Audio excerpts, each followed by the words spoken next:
Making wetter farming a reality on lowland agricultural peat. Wetter farming on lowland agricultural peat is the practice of raising the water table on drained land and growing crops or managing livestock which thrive in these wetter conditions. Why do we need to do it? Draining peatland for agriculture can result in a number of issues. For the farmer, the land is often difficult to manage, especially when trying to grow traditional crops. Drain soils rapidly degrade, leading to a loss of soil and poor soil health. This often results in declining yields or the need to add additional nutrients or feed, which can be extremely costly.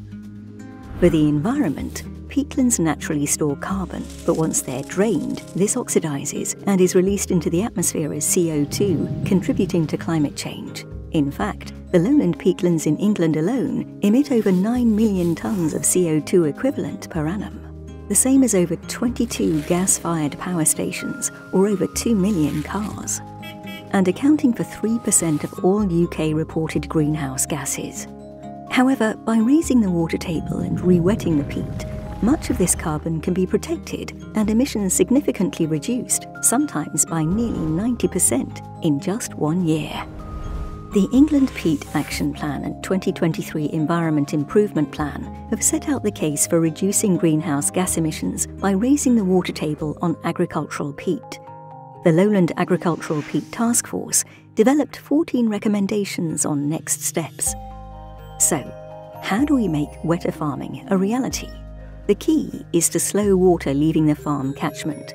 This can be achieved by removing existing field drains, installing deep trench bunding to hold water on the field. This is where trenches are dug and backfilled with compressed peat, which forms a natural waterproof barrier, and blocking existing drainage ditches. Water is key. Raising the water table using rainwater, including the use of water stored from wetter periods using reservoirs, storage tanks or constructed wetlands, is the cheapest, easiest and most natural way to re-wet the land. The water can then be moved across field systems using irrigation channel systems with weirs, sluices and/or pipes. These can be opened and closed to move water to or from where it's required. These can be powered by gravity or siphons, or manual or automatic pump systems. Cells can be created within fields using bunding and right-angled pipes to move or hold water in certain areas. Bunding and/or buffering can also provide very effective separation of water table levels between re-wetted areas and neighbouring fields which remain drained. Consideration also needs to be given to minimising evaporation rates from the re-wetted field, water storage areas and any ditches or irrigation channels. In some cases, additional water on top of rainfall may be required to both raise the water table and keep it at the desired level throughout the year. Where could this water come from? Groundwater from boreholes, abstracted water from rivers and streams, mains water. Thought will also need to be given to mechanisation of wetter farming, such as lighter weight and otherwise adapted machinery used for sowing, harvesting and crop maintenance. Permissions, licences and the role of the EA. Many aspects of wetter farming will require permits and permissions from the EA. Consideration needs to be given to flood risk. Does the project require a flood risk activity permit from the EA or ordinary watercourse consent for the local authority or internal drainage board? Providing enough water for drinking, the environment and for wildlife.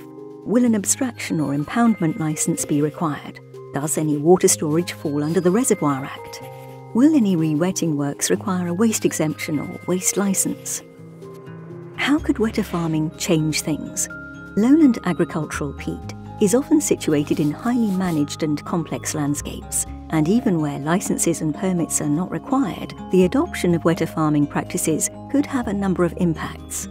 Many of these will be positive, such as reduced carbon emissions, improved water quality, keeping land productive and developing new markets, and increased habitats for wading birds and other wildlife.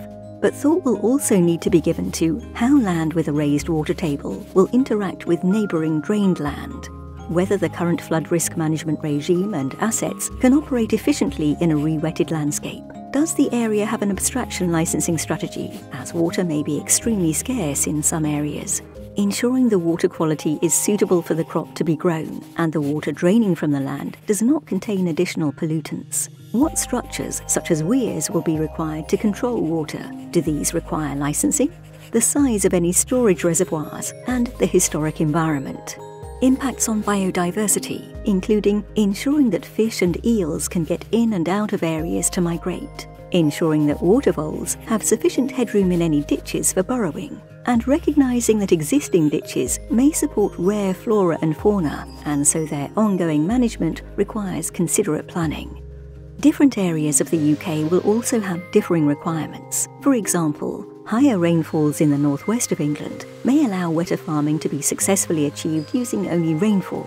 Areas in the east of England, such as the Humberhead Levels, East Anglia and the Fens, with lower rainfall, may need to use additional abstracted or winter water. The tidal influence and history of flooding in the southwest will influence how water tables can be raised. Every field and each water management system is different. The EA area teams will use their local knowledge to inform permitting and licensing decisions. Wetter farming is going to be a vital part of how we manage drained agricultural lands in the future, to both keep land financially viable for farmers and landowners, and to reduce damaging carbon emissions. However, we need to think carefully about how this can be made a reality, and both managed and supported by our statutory agencies through licensing schemes and financial support.